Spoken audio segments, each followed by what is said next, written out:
ഓം സർവത്ര ഗോവിന്ദനാമ സങ്കീർത്തനം ഗോവിന്ദ ഗോവിന്ദ സർവത്ര ദേവീ നാമ സങ്കീർത്തനം ശ്രീ മഹാദേവീ നമഃ. സദാശിവസമാരംഭാം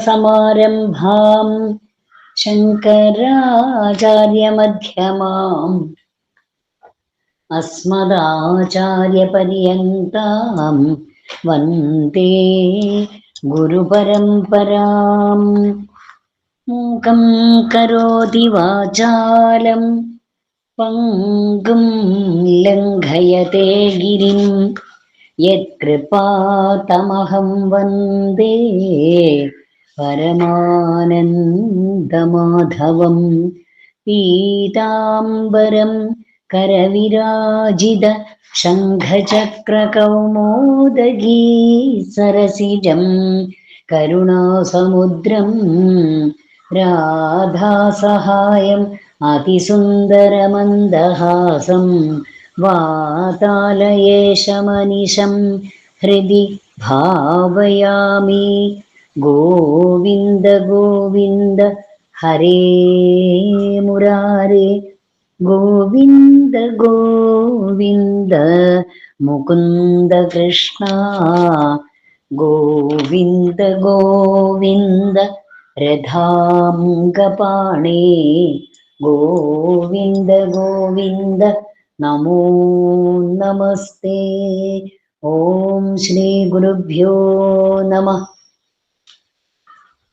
നമസ്തേ നമസ്തേ പ്രിയ ഹരേ കൃഷ്ണ കുടുംബത്തിലെ സുകൃതികളെ, സജ്ജനങ്ങളെ, ഏവർക്കും ജഗദംബയുടെ അനുഗ്രഹം എല്ലായ്പ്പോഴും ലഭിക്കുമാറാകട്ടെ എന്ന് പ്രാർത്ഥിക്കുന്നു. ഓം ശ്രീ ജഗദംബികായേ നമ. ജഗജ്ജനനിയായ അമ്മയുടെ അപദാനങ്ങളെ ഭക്തോത്തമനായ ശ്രീ പാലേലി നാരായണൻ നമ്പൂതിരിയുടെ വാക്കുകളിലൂടെ ദേവി നാരായണീയം എന്ന രൂപത്തിൽ നാം ശ്രവിച്ചുകൊണ്ടിരിക്കുകയാണ്. അതിൽ 1 മുതൽ 14 വരെയുള്ള ദശകങ്ങളുടെയും ശ്ലോകങ്ങളുടെ പാരായണം, പദച്ഛേദമന്വയം, വ്യാഖ്യാനം എന്നിവയെല്ലാം നാം പഠിച്ചു കഴിഞ്ഞു. ദശകം 15 സുദർശന കഥ, ദേവീ ദർശനം. ആ ജഗദംബ സുദർശനന് സുദർശനം കൊടുക്കുന്ന ആ ഭാഗം, അതാണ് നാം ഇപ്പോൾ അനുസ്മരിക്കുന്നത്. അതിൽ 1 മുതൽ 5 വരെയുള്ള ശ്ലോകങ്ങളുടെ പാരായണം, പദച്ഛേദം, അന്വയം, വ്യാഖ്യാനം എന്നിവയെല്ലാം നാം പഠിച്ചു കഴിഞ്ഞു. ഇന്നത്തെ ശ്ലോകങ്ങൾ 6, 7, 8, 9, 10 ഈ ശ്ലോകങ്ങളുടെ പാരായണം, പദച്ഛേദം, അന്വയം, വ്യാഖ്യാനം എന്നിവയെല്ലാം ഇന്നത്തെ പഠന ക്ലാസ്സിലെ നമുക്ക് പഠിക്കാം. ഏവർക്കും ഇന്നത്തെ പഠന ക്ലാസ്സിലേക്ക് സ്നേഹത്തോടുകൂടി സ്വാഗതം ചെയ്യുന്നു. സുദർശനന്റെ ഏറ്റവും അത്ഭുതകരമായ ഭക്തിഭാവത്തിന്റെ കഥ, ദേവി തന്റെ ഭക്തനെ അനുഗ്രഹിക്കുന്ന കഥ, അതാണ് 15ാം ദശകം. ദേവി ഭാഗവതത്തിന്റെ സാരസംഗ്രഹമായ ദേവി നാരായണീയം അമ്മയുടെ അപദാനങ്ങളെ ഉച്ചസ്ഥനം ഘോഷിക്കുന്നു, പ്രകീർത്തിക്കുന്നു. ഇവിടെ ഇന്നത്തെ ശ്ലോകങ്ങളിൽ 6ാമത്തെ ശ്ലോകം, 6, 7, 8, 9, 10 ഈ ശ്ലോകങ്ങളുടെ പാരായണം നമുക്ക് ആദ്യം ശ്രവിക്കാം. അതിനുശേഷം പദച്ഛേദം, അന്വയം, വ്യാഖ്യാനം എന്നിവയും ശ്രവിക്കാം. ശ്രീദേവി നാരായണീയം ദശകം 15 സുദർശന കഥ, ദേവീ ദർശനം. ശ്ലോകം 6. സ്വപ്നാനുഭൂതമനൃതം കിമൃതം ന വേതി സുപ്തോത്ഥിതാതുമതിമദ്യപി ന വ്യജാനാൽ പൃഷ്ടാ സുദർശന കഥാം സുമുഖീ ദ്വിജാത്സാ ശ്രുത്വാനുരക്തഹൃദയൈവ ബഭൂവ ദേവി. ശ്ലോകം 7. ജ്ഞാത്വാ സുബാഹുരിതമാകുലമാനസസ്താസ് തസ്മാന്നിവർത്തയിതുമാശു സഹേഷ്ടപത്ന്യാ കൃത്വാ പ്രയത്നമഖിലം വിഫലം ച പശ്യൻ ഇച്ഛാ സ്വയം വരവിധിം ഹിതമേവ മേനി. ശ്ലോകം 8. കശ്ചിത് കദാചന സുദർശനമേത്യ വിപ്രഃ പ്രാഹാഗത ശശികലാവചസാഹമത്ര സാ ത്വാം ബ്രവീതി നൃപപുത്ര ജഗജ്ജനന്യാ വാചാവൃതോസി പതി രശ്മിതവൈവ ദാസി. ശ്ലോകം 9. അത്രാഗതാ നൃപതയോ ബഹവസ്ത്വമേത്യ തേഷാം സുധീരാ മിഷതാം നയമാം പ്രിയാം തേ ഏവം വധൂവചനമാനയതാം സുശീലാം ഭദ്രം തവാസ്വിമുദമി ഭദ്രം തവാസ്ത്വിം ഇദമുദീര്യ ജഗാമ വിപ്രഃ. ശ്ലോകം 10. സ്വപ്നേ ച ജാഗ്രതി ച പശ്യതി ഭക്തവർയസ്ത്വാം സന്തതം തവ വചോ മധുരം ശൃണോതി ഐശ്വര്യമാശു ലഭതേ ബിജമുക്തിം ഏതി ത്വദ്ഭക്തിമേവ മമ ദേഹി നമോ ജനന്യേ. സർവത്ര ഗോവിന്ദനാമ സങ്കീർത്തനം. ഗോവിന്ദ ഗോവിന്ദ. സർവത്ര ദേവീ നാമ സങ്കീർത്തനം. ശ്രീ മഹാദേവ്യൈ നമഃ. ശ്ലോകം 6.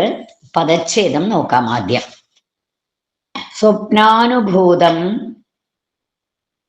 അനൃതം കിം ഋതം ന വേദി സുപ്തോത്ഥിതാ തു മതിമതീ അപി ന വ്യജാനാൽ പൃഷ്ടാത് സുദർശനകഥാം സുമുഖീ ദ്വിജാത് സാ ശ്രുത്വാ അനുരക്തഹൃദയാ ഏവ ബഭൂവ ദേവി. ഇതിന്റെ അന്വയാർത്ഥം നോക്കാം. സുപ്തോത്ഥിതാസാതു. സുപ്തോത്ഥിത വെച്ചാൽ ഉറങ്ങുക, ഉറക്കം കഴിഞ്ഞ് എഴുന്നേറ്റ അവളാകട്ടെ മതിമതീ അപി ബുദ്ധിമതിയാണ് എങ്കിലും സ്വപ്നാനുഭൂതം സ്വപ്നത്തിൽ അനുഭവിച്ചത്, ആ സ്വപ്നത്തിൽ കണ്ട ആ അനുഭവം, അതാണ് അത് അനുഭവിച്ചത്. അനൃതം ഋതം വാ കിംനു. അനൃതം എന്ന് വെച്ചാൽ അസത്യമോ അതോ സത്യമോ, ഋതം ഇതിനവ്യജാനാത്, അത് എന്താണ്, അസത്യമാണോ സത്യമാണോ എന്ന് തിരിച്ചറിയാൻ ശക്തയായില്ല. ഹേ ദേവി, സുമുഖീസ സുമുഖിയായ അവൾ പൃഷ്ടാദ്വിജാത് ചോദിക്കപ്പെട്ട ബ്രാഹ്മണനിൽ നിന്ന് സുദർശന കഥാം ശ്രുത്വ ആ സുദർശനന്റെ കഥ കേട്ട് അനുരക്ത ഹൃദയ ഏവ അനുരാഗിണി തന്നെ ബഭൂവ ആയിത്തീർന്നു. ആ സുദർശനനിൽ അനുരക്തയായിത്തീർന്നു അവൾ. ഈ ശ്ലോകത്തിന്റെ വ്യാഖ്യാനം നോക്കാം. മുൻപിലത്തെ ശ്ലോകത്തിൽ സ്വപ്നത്തിലാണ് ദേവി ശശികലയുടെ മുമ്പിൽ പ്രത്യക്ഷപ്പെട്ട് പറഞ്ഞത്. അതിൽ നിന്നും ശശികലയ്ക്ക് എന്താ മനസ്സിലായത്? ധ്രുവസന്ധി എന്ന രാജാവിന്റെ പുത്രൻ സുദർശനൻ, ആ രാജകുമാരൻ, ആ കോസല രാജകുമാരൻ ഭരദ്വാജ മുനിയുടെ ആശ്രമത്തിലുണ്ട്. അത് മാത്രമേ ശശികലയ്ക്ക് മനസ്സിലായുള്ളൂ. അപ്പോൾ ഇവിടെ പറയണു, ശശികല ഉറക്കമൊക്കെ കഴിഞ്ഞു, സ്വപ്നം കണ്ട് സുഖമായി ഉറങ്ങിക്കഴിഞ്ഞ് ഉണർന്നു. എന്നിട്ട് ആലോചിച്ചു, ദേവിയെ കണ്ടതും സുദർശന കേട്ടതും അത് സത്യമാണോ അതോ മിഥ്യാപ്രതീതിയാണോ ബുദ്ധിമോഹമാണോ? അവൾക്കത് എന്താണെന്ന് തിരിച്ചറിയാൻ കഴിഞ്ഞില്ല.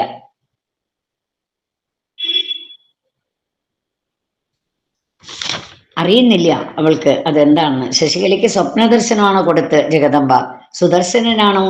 സുദർശനന് എന്താണ് പ്രത്യക്ഷത്തില് കൊടുത്തു അല്ലെ? പ്രത്യക്ഷത്തിൽ ദേവി വന്ന് പറഞ്ഞു. ആ ശശികലയുടെയും സുദർശനന്റെയും വിവാഹമൊക്കെ നടത്തിക്കൊടുക്കുക വഴി ശശികലയുടെ പിതാവായ സുബാഹുവിനെ അനുഗ്രഹിക്കുക എന്ന ഉദ്ദേശം കൂടി ദേവിക്കുണ്ടായിരുന്നു. സ്വപ്നത്തിൽ അവൾ അനുഭവിച്ചത് യഥാർത്ഥ്യമാണോ, സത്യമാണോ, അല്ലെങ്കിൽ മിഥ്യയാണോ, ബുദ്ധിമോഹമാണോ ഒന്നും അവൾക്ക് മനസ്സിലാക്കാൻ കഴിഞ്ഞില്ല. സുമുഖീസ, വളരെ സുന്ദരിയായ അവൾ, പൃഷ്ടാദ്വിജാത്, ചോദിക്കപ്പെട്ട ആ ബ്രാഹ്മണനിൽ നിന്ന് സുദർശന കഥ, സുദർശനന്റെ കഥയൊക്കെ കേട്ടു. അതോടുകൂടി അവൾ സുദർശനനിൽ അനുരക്തയായി.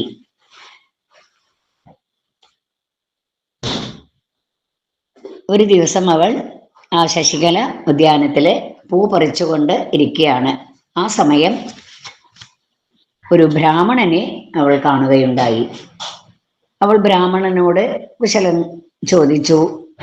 അദ്ദേഹമാവട്ടെ ഭരദ്വാശ്രമത്തിൽ നിന്ന് വന്ന വ്യക്തിയായിരുന്നു. അദ്ദേഹത്തിന് സുദർശനനെ നല്ല പരിചയവും ഉണ്ടായിരുന്നു. കാരണം സുദർശനൻ ഭരദ്വാജ ആശ്രമത്തിലാണല്ലോ താമസിക്കുന്നത്. അപ്പൊ അതുകൊണ്ട് ആ ബ്രാഹ്മണന് സുദർശനെ നല്ല പരിചയം ഉണ്ടായിരുന്നു.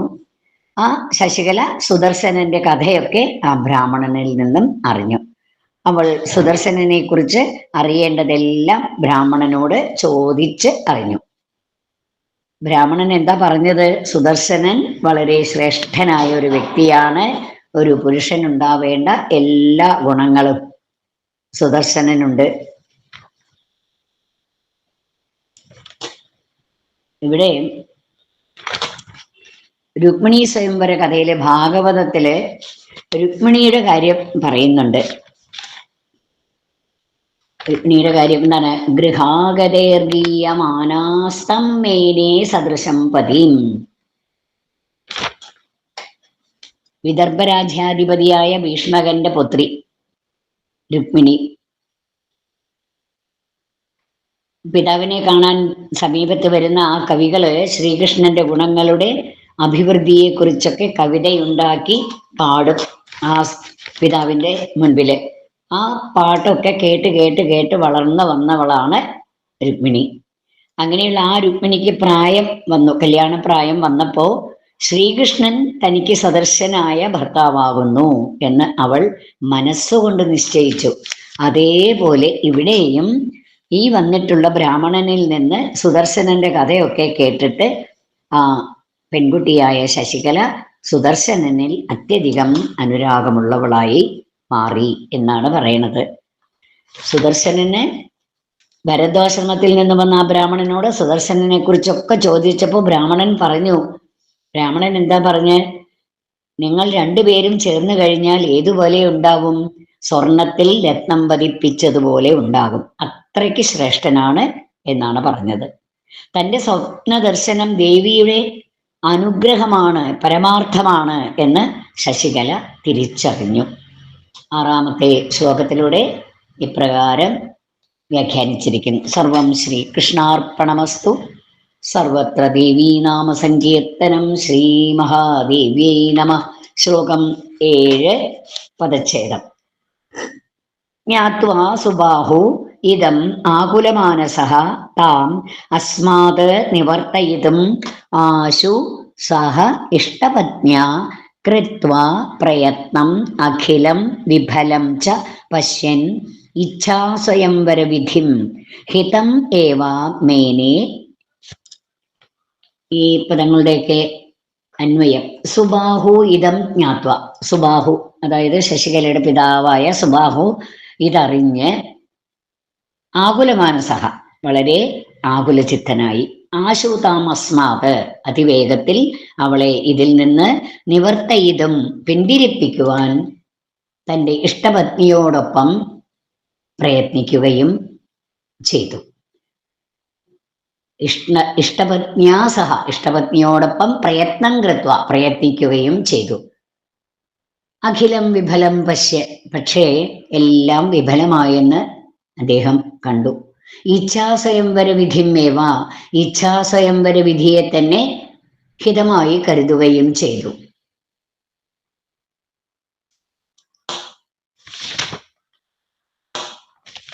ശ്ലോകം 7ന്റെ വ്യാഖ്യാനം നോക്കാം.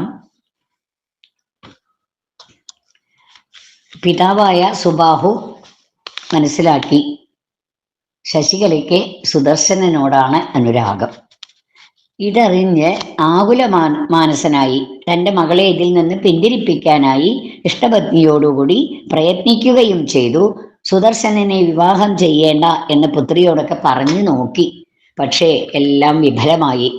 അങ്ങനെ ആയപ്പോൾ ഇച്ഛാസ്വയംവര വിധിയാണ് നല്ലത്, അതാണ് ഹിതമായത് എന്ന് കരുതി.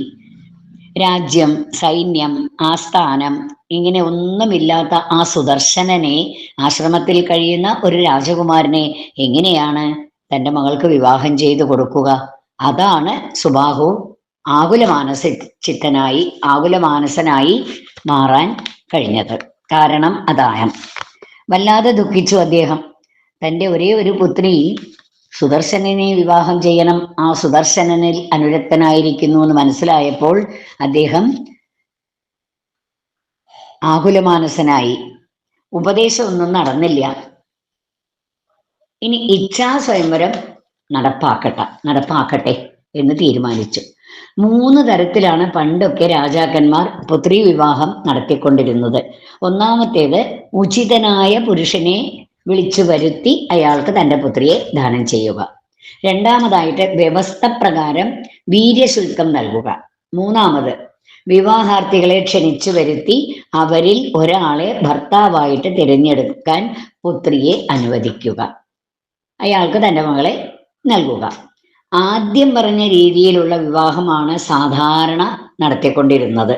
മഹാഭാരതത്തിലെ പാഞ്ചാലി സ്വയംവരം, രാമായണത്തിലെ സീതാ സ്വയംവരം ഇവയൊക്കെ വീര്യശുൽക്ക പ്രകാരമാണ് നടത്തുക. രുക്മിണി സ്വയംവരവും അങ്ങനെ തന്നെയാണ് എന്ന് നമുക്ക് വേണമെങ്കിൽ പറയാം. മൂന്നാമത് പറഞ്ഞ രീതിയാണ് ഇച്ഛാ സ്വയംവരം, ഇന്ദുമതി സ്വയംവരം. കാളിദാസന്റെ രഘുവംശത്തിലെ ഇന്ദുമതി സ്വയംവരം നടത്തുന്നുണ്ട്. അതെല്ലാം ഇച്ഛാ സ്വയംവരമാണ്. എല്ലാ രാജാക്കന്മാരെയും ക്ഷണിച്ചു വരുത്തി ശശികലയുടെ ഇച്ഛാ സ്വയംവരം നടത്തുക. അങ്ങനെ നടത്താൻ ഇവിടെ സുബാഹുവും തീർച്ചപ്പെടുത്തി. കുറെ രാജാക്കന്മാരൊക്കെ വരുമ്പോൾ സുദർശനനേക്കാൾ സൗന്ദര്യമുള്ളവര്, സുദർശനനേക്കാൾ രാജ്യവും സമ്പത്തും ഒക്കെയുള്ള രാജാക്കന്മാര്, പ്രബലന്മാരായിട്ടുള്ള രാജാക്കന്മാര്, ഇവരൊക്കെ വന്ന് കഴിഞ്ഞാൽ അവരെയൊക്കെ കണ്ടാൽ ചിലപ്പോൾ തൻ്റെ പുത്രിയുടെ ചിന്തയിൽ ചില മാറ്റങ്ങളൊക്കെ വരാൻ സാധ്യതയുണ്ട് എന്ന് സുബാഹു പ്രതീക്ഷിച്ചു. ഏതായാലും നിരവധി രാജാക്കന്മാർ കാശി നഗരത്തിൽ സുബാഹുവിൻ്റെ ക്ഷണക്കത്ത് ലഭിച്ച പ്രകാരം എത്തിച്ചേർന്നു. ഈ സമയത്ത് ശശികല എന്ത് ചെയ്യുന്നു? സുബാഹുവിൻ്റെ ക്ഷണമനുസരിച്ച് വരികയാണ് കേട്ടോ. ഇനി 8ാമത്തെ ശ്ലോകവും 9ാമത്തെ ശ്ലോകത്തിൻ്റെയും പദച്ഛേദവും അന്വയാർത്ഥവും വ്യാഖ്യാനവും ഒരുമിച്ച് നോക്കാം. 7ാമത്തെ ശ്ലോകത്തിൻ്റെ വ്യാഖ്യാനം ഇവിടെ അവസാനിക്കുകയാണ്. 8, 9 ശ്ലോകങ്ങളുടെ പദച്ഛേദം നോക്കാം ആദ്യം. കശ്ചിത് കഥാചന സുദർശനം ഏത്യ വിപ്രഹ പ്രാഹ ആഗതഃ ശശികലാ വചസാ അഹം അത്ര സാ ത്വാം ബ്രവീതി നൃപപുത്ര വാചാ വൃതഃ അസി പതിഹി അസ്മി. ഇവിടെ ശ്ലോകത്തിൽ സാ ത്വാം ബ്രവീതി നൃപപുത്ര ജഗജ്ജനന്യ വാചാ വൃതോസി പതിരസ്മി തവൈവ ദാസി. പതിഹി കഴിഞ്ഞ് വിസർഗം കഴിഞ്ഞ് അസ്മി എന്നാണ് മനസ്സിലാക്കേണ്ടത്. രശ്മി അല്ല, അസ്മി. വാചാ വൃതോസി പതിരസ്മി തവൈവ ദാസി, തവ ഏവ ദാസി. ശ്ലോകം 9ന്റെ പദച്ഛേദം നോക്കാം. അത്ര ആഗതാഹ നൃപതയഃ ബഹവഃ ത്വം ഏത്യ തേഷാം സുധീര മിഷതാം നയ മാം പ്രിയാം തേ. ഏവം വധൂവചനം. അവിടെയും മാനയ എന്ന് ഒരുമിച്ച് ചൊല്ലുമ്പോൾ മാനയ ത്വം സുശീലാം ചൊല്ലാം. പദം ഛേദിച്ച് മനസ്സിലാക്കുമ്പോൾ ഏവം വധൂവചനമാനയ താം സുശീലാം, ഏവം വധൂവചനം ആനയ താം സുശീലാം. ഭദ്രം തവ അസ്തു ഇദം ഉദീര്യ ജഗാമ വിപ്രഹ. ചൊല്ലുമ്പോൾ ഏവം വധൂവചനമാനയതാം സുശീലാം ഭദ്രം തവാസ്തു വിവിധമുദീര്യ ജഗാമ വിപ്ര. ഈ രണ്ട് ശ്ലോകങ്ങളുടെയും അന്വയാർത്ഥം നോക്കാം. കഥാചന എട്ടാമത്തെ ശ്ലോകത്തിന്റെ അന്വയാർത്ഥം. കഥാചന കശ്ചിത് വിപ്രഹ, ഒരു ദിവസം ഒരു ബ്രാഹ്മണൻ സുദർശനം മേത്യ പ്രാഹ, സുദർശനനെ സമീപിച്ച് ഇപ്രകാരം പറഞ്ഞു. ശശികല വചസ, ശശികലയുടെ വാക്കനുസരിച്ചാണ് അഹം അത്ര ആഗത, ശശികലയുടെ വാക്കനുസരിച്ചാണ് ഞാൻ ഇപ്പോൾ ഇവിടെ വന്നിരിക്കുന്നത്. സാ ത്വാം ബ്രവീതി, അവൾ അങ്ങയോട് പറയുന്നു. ഹേ നൃപ്പപുത്ര, അല്ലയോ രാജകുമാര, ജഗജ്ജനന്യാ വാച, ലോകമാതാവിന്റെ വാക്കിനാൽ ത്വം പതിഹി വ്രതഃ അസി, അങ്ങയെ ഞാൻ പതിയായി വരിച്ചിരിക്കുന്നു. തവ ഏവ ദാസി അസ്മി, ഞാൻ അങ്ങയുടെ മാത്രം ദാസിയാണ്. 9ാമത്തെ ശ്ലോകത്തിന്റെ അന്വയാർത്ഥം, പദങ്ങളുടെ അന്വയാർത്ഥം. അത്ര ബഹവഃ നൃപതയഃ, ഇവിടെ ഒട്ടേറെ രാജാക്കന്മാർ ആഗതാഹ എത്തിച്ചേർന്നിരിക്കുന്നു. ഹേ സുധീര ത്വം അത്ര ഏത്യ, അല്ലയോ സുധീര അവിടുന്ന് ഇവിടേക്ക് വന്നാലും. തേ പ്രിയാമാം, അവിടുത്തെ പ്രിയയായ എന്നെ, തേഷാം മിഷതാം, അവർ നോക്കിക്കൊണ്ടിരിക്കെ അവരെ അനാദരിച്ചുകൊണ്ട് നയ കൊണ്ടുപോകൂ. ഏവം വധൂവചനം, ഇത്രയുമാണ് ആ വധുവിന്റെ വാക്ക്. സുശീലാം താം ആനയ, സുശീലയായ അവളെ കൊണ്ടുപോരൂ. തവം ഭദ്ര അസ്തു, അങ്ങയ്ക്ക് ഭദ്രം ഭവിക്കട്ടെ, നന്മ ഭവിക്കട്ടെ, മംഗളം ഭവിക്കട്ടെ. ഇതം ഉദീര്യ വിപ്രഹ ജഗാമ, ഇത്രയും പറഞ്ഞ് ബ്രാഹ്മണൻ അവിടെ നിന്ന് പോയി. ആശ്രമത്തിൽ നിന്ന് സുദർശനെ കണ്ട് ഈ വിവരങ്ങളൊക്കെ പറഞ്ഞ് അവിടുന്ന് പോയി. ഈ രണ്ട് ശ്ലോകങ്ങളുടെയും വ്യാഖ്യാനം ഒരുമിച്ചാണ്.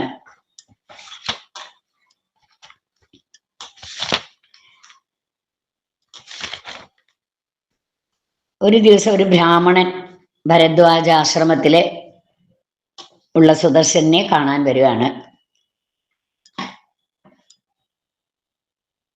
അവിടെ സുബാഹുവിന്റെ ക്ഷണമനുസരിച്ച് രാജാക്കന്മാരൊക്കെ കാശി നഗരത്തിൽ എത്തിയിട്ടുണ്ട്. ഇതെല്ലാം ശശികല അറിയുകയും ചെയ്തു. അവൾ എന്താ ചെയ്ത്, ഒരു ബ്രാഹ്മണനെ ചെന്ന് കണ്ട് അദ്ദേഹത്തോട് വിവരങ്ങളൊക്കെ പറഞ്ഞു. ഇവിടെ പറയേണ്ട ഭാഗവതത്തിൽ രുക്മിണീ സ്വയംവരത്തിൽ ഒരു സുന്ദര ബ്രാഹ്മണനെ നമുക്ക് കാണാൻ സാധിക്കും അല്ലേ? അതേപോലെ ഒരു ബ്രാഹ്മണനാണ് ഇവിടെയും ശശികലയുടെ ഉള്ളിലുള്ള ആ ഇഷ്ടത്തെ, ആ താല്പര്യത്തെ അറിയിക്കാനായിട്ട് ഇവിടെ വന്നിരിക്കുന്നത്. ശശികലയുടെ വാക്കനുസരിച്ചാണ് ഈ ബ്രാഹ്മണൻ ഭരദ്വാജാശ്രമത്തിലെ സുദർശനനെ കാണാൻ ചെന്നത്. ഹേ രാജകുമാര, ജഗജ്ജനന്യാ വാച, ലോകജനനിയുടെ വാക്കുകൊണ്ട് ത്വം പതിവ്രത, ഞാൻ അങ്ങയെ ഇതാ പതിയായി ധരിച്ചു കഴിഞ്ഞിരിക്കുന്നു. അതാണ് എൻ്റെ ഇഷ്ടം. തവ ഏവ ദാസി, അങ്ങയുടെ ഒരു ദാസി മാത്രമാണ് ഞാന്. എന്നെ അങ്ങ് സ്വീകരിച്ചാലും ദാസ്യഭാവത്തിൽ വന്നിട്ടുള്ള അവളെ രക്ഷിക്കുക എന്നുള്ളത് വീരന്മാരുടെ സ്വഭാവമാണ്. ഭരദ്വാജ ആശ്രമത്തിൽ വന്ന ആ ബ്രാഹ്മണൻ ഇതെല്ലാം പറയുകയാണ്. പിന്നീട് പറയുന്നു, ശശികല സുദർശനന് കൊടുക്കുവാനുള്ള ആ സന്ദേശം ബ്രാഹ്മണന്റെ പക്കൽ ഏൽപ്പിച്ചല്ലോ, അതാണ് ഇവിടെ പറഞ്ഞത്. ബ്രാഹ്മണൻ ഒട്ടും താമസിയാതെ ഭരദ്വാജ ആശ്രമത്തിൽ ചെല്ലുന്നു. സുദർശനോട് സകല കാര്യങ്ങളും ഒക്കെ കേൾപ്പിച്ചു. കാശി നഗരത്തിലെ സകല കാര്യങ്ങളും സുദർശനനെ കേൾപ്പിച്ചു. ബ്രാഹ്മണൻ തന്നെ പരിചയപ്പെടുത്തി ശശികലയുടെ ആ സന്ദേശം സുദർശനനെ കേൾപ്പിച്ചു. ആ സന്ദേശമാണ് ഇപ്പോൾ ഇവിടെ പറഞ്ഞത്. ജഗജ്ജനന്യാവാച, ലോകജനനിയുടെ വാക്കുകൊണ്ട് ഞാൻ അങ്ങയെ പതിയായി വരിച്ചു കഴിഞ്ഞു. ഞാൻ അങ്ങയുടെ ഒരു ദാസി മാത്രമാണ്. അങ്ങിവിടെ വന്ന് എന്നെ സ്വീകരിച്ചാലും എന്ന് ആണ് ആ സന്ദേശം. പിന്നീട് 9ാമത്തെ ശ്ലോകത്തിന്റെ വ്യാഖ്യാനത്തിൽ പറയുന്നു, കാശി നഗരത്തിലെ സുബാഹുവിന്റെ ക്ഷണമനുസരിച്ച് പ്രബലരും സമ്പന്നരുമായിട്ടുള്ള നിരവധി രാജാക്കന്മാരൊക്കെ എത്തിക്കൊണ്ടിരിക്കുകയാണ്. ശശികലയ്ക്കാണെങ്കിലോ ആരോടും തെല്ലും ആഭിമുഖ്യമില്ല. എന്ന് മാത്രമല്ല, അവൾക്ക് അനുരാഗം സുദർശനനോട് മാത്രമാണ്. സുദർശനൻ കാശി രാജ്യത്തേക്ക് വരണം, എന്നിട്ടോ തന്നെ കൊണ്ടുപോകണം. ഇതായിരുന്നു അവളുടെ അപേക്ഷ. അത് ചെയ്യാൻ സുദർശനന് അർഹതയുമുണ്ട്. എന്താണ്? സുദർശനൻ ഒരു രാജപുത്രനാണ്, സുധീരനാണ്. ശശികലയുടെ സന്ദേശം യുക്തിയുക്തവും ന്യായവും ആണെന്ന് ബ്രാഹ്മണനും അഭിപ്രായപ്പെട്ടിട്ടുണ്ട്. ബ്രാഹ്മണൻ അവിടെ സുദർശനോട് കാര്യങ്ങളൊക്കെ പറഞ്ഞു, സ്വയം പരിചയപ്പെടുത്തി, ശശികലയുടെ സന്ദേശവും പറഞ്ഞു കൊടുത്തു. എന്നിട്ടോ അതിൽ നിന്ന് 9ാമത്തെ ശ്ലോകത്തിന്റെ വ്യാഖ്യാനം പറയുന്നു, അതിൽ നിന്ന് ധീരനായിരിക്കുന്ന അവിടുന്ന് ഇവിടേക്ക് വന്ന് മിഷതാം നയമാം പ്രിയാം തേ, അവിടുന്ന് പ്രിയയായ എന്നെ അങ്ങ് ഇവിടെ വന്ന് അവരെല്ലാം നോക്കിക്കൊണ്ടിരിക്കെ എന്നെ കൊണ്ടുപോകൂ എന്നാണ്. വധൂവചന, ആ ശശികലയുടെ വാക്കുകൾ ഇതാണ്. അതുകൊണ്ട് ബ്രാഹ്മണൻ പറയണു, സുശീലാം താമാനയ, സുശീലയായ അവളെ അങ്ങ് കൊണ്ടുവരൂ. തവ ഭദ്രം വസ്തു, അങ്ങയ്ക്ക് മംഗളം ഭവിക്കട്ടെ. ദേവി സുദർശനന്റെ അടുത്തും ശശികലയുടെ അടുത്തും പറഞ്ഞതുപോലെ തന്നെ ഈ ബ്രാഹ്മണനും സുദർശനനോട് പറയാണ്, തവ ഭദ്രം വസ്തു ഇതം മുദീര്യ ജഗാമാ വിപ്രഹ. ബ്രാഹ്മണൻ അവിടുന്ന് യാത്രയായി എന്ന് പറയുന്നു. സർവത്ര ദേവീനാമ സങ്കീർത്തനം ശ്രീ മഹാദേവ്യൈ നമഃ. ഈ 8, 9 ശ്ലോകങ്ങളുടെ വ്യാഖ്യാനം ഒരുമിച്ച് പറഞ്ഞു. അതായത് സുബാഹു, അതായത് ശശികലയുടെ പിതാവ്, അദ്ദേഹത്തിന്റെ ക്ഷണപ്രകാരം രാജാക്കന്മാരൊക്കെ കാശീനഗരത്തിൽ എത്തുന്നു. അതെല്ലാം അറിഞ്ഞ ശശികല ബ്രാഹ്മണനോട് പറയുന്നു, സുദർശനൊരു കൊടുക്കുവാനുള്ള ഒരു സന്ദേശം ബ്രാഹ്മണന്റെ പക്കൽ കൊടുക്കുന്നു. ബ്രാഹ്മണൻ ഭരദ്വാശ്രമത്തിൽ ചെന്ന് കാശീനഗരത്തിലുള്ള സകല കാര്യങ്ങളെയും സുദർശനെ കേൾപ്പിക്കുകയാണ്. സുദർശനോട് തൻ്റെ ആഗമന വൃത്താന്തവും ഒക്കെ പറഞ്ഞു. ശശികലയുടെ സന്ദേശവും സുദർശനെ കേൾപ്പിച്ചു. എന്തായിരുന്നു ശശികലയുടെ സന്ദേശം? കാശീനഗരത്തിലെ വളരെയേറെ പ്രസിദ്ധരായ രാജാക്കന്മാരൊക്കെ എത്തിക്കൊണ്ടിരിക്കുന്നു. അവരോടാരോടും ശശികലയ്ക്ക് ആഭിമുഖ്യമില്ല. അവൾക്ക് അനുരാഗം സുദർശനോട് മാത്രമാണ്. അതുകൊണ്ട് സുദർശനൻ കാശിയിൽ വരണം, തന്നെ കൂട്ടിക്കൊണ്ടു പോകണം. ഇതാണ് അവളുടെ അപേക്ഷ, ഇതാണ് അവളുടെ സന്ദേശം. അത് ചെയ്യാൻ സുദർശനന് അർഹതയുമുണ്ട്. അദ്ദേഹം സുധീരനാണ്, രാജപുത്രനുമാണ്. ശശികലയുടെ സന്ദേശം യുക്തിയുക്തവും ന്യായവുമാണെന്ന് ബ്രാഹ്മണനും അഭിപ്രായപ്പെടുന്നുണ്ട്. അതെല്ലാം പറഞ്ഞ് ആ ബ്രാഹ്മണൻ പറയേണ്ടതെല്ലാം പറഞ്ഞ് ആ സ്ഥലം വിട്ടു. ആ ആശ്രമത്തിൽ നിന്നും പുറത്തേക്ക് പോയി. 10ാമത്തെ ശ്ലോകത്തിന്റെ പദച്ഛേദം നോക്കാം ആദ്യം.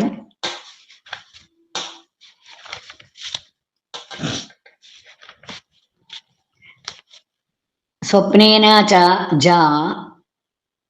ജാഗ്രതി, സ്വപ്നേന ച ജാഗ്രതി ച പശ്യതി ഭക്തവര്യാഃ ത്വാം സന്തതം തവ വചഃ മധുരം ശൃണോതി ഐശ്വര്യം ആശു ലഭത്തെ അപി ച മുക്തിം ഏതി ത്വദ്ഭക്തിം ഏവ മമ ദേഹി നമഃ ജനന്യൈ. ഇതിന്റെ അന്വയാർത്ഥം നോക്കാം. സ്വപ്നേച ജാഗ്രതീച, സ്വപ്നത്തിലും ജാഗ്രത്തിലും. ഭക്തവര്യഃ ത്വാം പശ്യതി, ഭക്തവര്യൻ അവിടുത്തെ കാണുന്നു. അതായത് ഭക്തന്മാര് ദേവിയെ കാണുന്നത് സ്വപ്നത്തിലും കാണും, ജാഗ്രത്തിലും കാണും. മധുരം തവ വചഃ, മധുരമായ ആ അവിടുത്തെ വാക്ക് സന്തതം ശൃണോതീച, എല്ലായ്പ്പോഴും കേൾക്കുകയും ചെയ്യുന്നു. ആശു ഐശ്വര്യം ലഭത്തെ, അതുകൊണ്ട് എന്താണ് അവർക്ക് ലഭിക്കുന്നത്? അതിവേഗം അവർക്ക് ഐശ്വര്യം ലഭിക്കുന്നു എന്ന് മാത്രമല്ല, മുക്തിം അപി ഏതീച്ച, മുക്തനാവുകയും ചെയ്യുന്നു അവർ. മമ തദ് ഭക്തിമേവ, എനിക്ക് അവിടുത്തെ നേർക്ക് ഭക്തി മാത്രം. ഇത് ഗ്രന്ഥകാരൻ പറയുന്നതാണ്. ദേഹി, തരൂ, ഭക്തി മാത്രം തരൂ. ജനന്യൈ നമഃ, അല്ലയോ ദേവി, അമ്മേ, അമ്മയ്ക്ക് നമസ്കാരം. ഈ 10ാമത്തെ ശ്ലോകത്തിന്റെ വ്യാഖ്യാനം സാക്ഷാൽ പാലേലി തന്റെ ആ താല്പര്യം അല്ലെങ്കിൽ ആഗ്രഹം, ആ സമർപ്പണം ചെയ്യുകയാണ് ഈ 10ാമത്തെ ശ്ലോകത്തിലൂടെ. ദേവിയെ സുദർശനൻ ജാഗ്രതത്തിലാണ് കണ്ടത്, ശശികല സ്വപ്നത്തിലും. രണ്ടുപേരും ദേവിയുടെ വാക്കുകൾ കേൾക്കുകയും ചെയ്തു. ദേവി ഭക്തി പ്രേയസ്സിനും ശ്രേയസ്സിനും ഉതകുന്നതാണ്. തനിക്ക് ഭക്തി തരണമെന്ന് സ്തോത്രകാരൻ പ്രാർത്ഥിക്കുന്നു. അതായത് ശ്രേഷ്ഠന്മാരായിട്ടുള്ള ഭക്തന്മാര് ജാഗ്രതത്തിലും സ്വപ്നത്തിലുമൊക്കെ ആ ജഗദീശ്വരിയെ കാണുന്നു. മധുരം തവ വചഃ, മധുരസ്വരത്തിലുള്ള ആ ദേവിയുടെ വാക്ക് സന്തതം ശൃണോതി, സദാസമയവും കേൾക്കുന്നു. അതുമൂലം അവർക്ക് അതിവേഗം ഐശ്വര്യം ലഭിക്കുന്നു എന്ന് മാത്രമല്ല, അവർക്ക് മുക്തിയും അല്ലെങ്കിൽ അവർ മുക്തരാവുകയും ചെയ്യുന്നു. ഇവിടെ എനിക്ക് എന്തു വേണം എന്നാണെങ്കിൽ ആ പാലേലി തൻ്റെ ആഗ്രഹം അറിയിക്കുകയാണ്. ഭക്തിമേവ മമ ദേഹി, എനിക്ക് അവിടുത്തെ നേർക്ക് ഭക്തി മാത്രം മതി, അത് തരണേ ദേവി, അത് എനിക്ക് ലഭിക്കണേ അമ്മേ എന്ന് പ്രാർത്ഥിക്കുകയാണ് ഗ്രന്ഥകാരൻ. എന്നിട്ടോ ദേവിയെ നമസ്കരിക്കുകയാണ്, അമ്മയുടെ പാദങ്ങളിൽ വീണ് നമസ്കരിക്കുകയാണ് ആ ഗ്രന്ഥകാരൻ. ശശികല സ്വപ്നത്തിലും സുദർശനൻ ജാഗ്രതത്തിലും ദേവിയെ കണ്ടു. രണ്ടുപേരും ദേവിയുടെ വാക്കുകളും കേട്ടു. ആ ദേവീഭക്തി പ്രേയസ്സിനും ശ്രേയസ്സിനും ഉതകുന്നതാണ്. ആ ദേവീഭക്തിക്കായിട്ടാണ് ഇവിടെ ശ്രീ പാലേലി നാരായണൻ നമ്പൂതിരി പ്രാർത്ഥിക്കുന്നത്. ഈ ദശകത്തിന്റെ സമർപ്പണ ശ്ലോകത്തിൽ പാലേലി ശ്രീനാരായണൻ നമ്പൂതിരിയും വളരെ ഭക്തിയോടുകൂടി പ്രാർത്ഥിക്കുന്നു, തനിക്ക് ഭക്തി തരണേ എന്ന്. നമുക്കും അമ്മയുടെ പാദങ്ങളിൽ വീണ് നമസ്കരിച്ചുകൊണ്ട് നമുക്കേവർക്കും ആ ജഗദംബയോട് പ്രാർത്ഥിക്കാം. അമ്മേ, നമുക്കേവർക്കും ദേവിയുടെ ആ കീർത്തനങ്ങൾ പാടാനും ദേവീ കഥകൾ കേൾക്കാനും ദേവിയിൽ മാത്രം ഭക്തി ലഭിക്കുവാനും വേണ്ടി പ്രാർത്ഥിക്കാം. ഈ ദശകം ഇവിടെ അവസാനിപ്പിക്കുകയാണ്. സർവം ശ്രീകൃഷ്ണാർപ്പണമസ്തു. ഓം ശ്രീ ഹരയേ നമഃ. സർവത്ര ഗോവിന്ദനാമ സങ്കീർത്തനം. ഗോവിന്ദ ഗോവിന്ദ സർവത്ര ദേവീനാമ സങ്കീർത്തനം.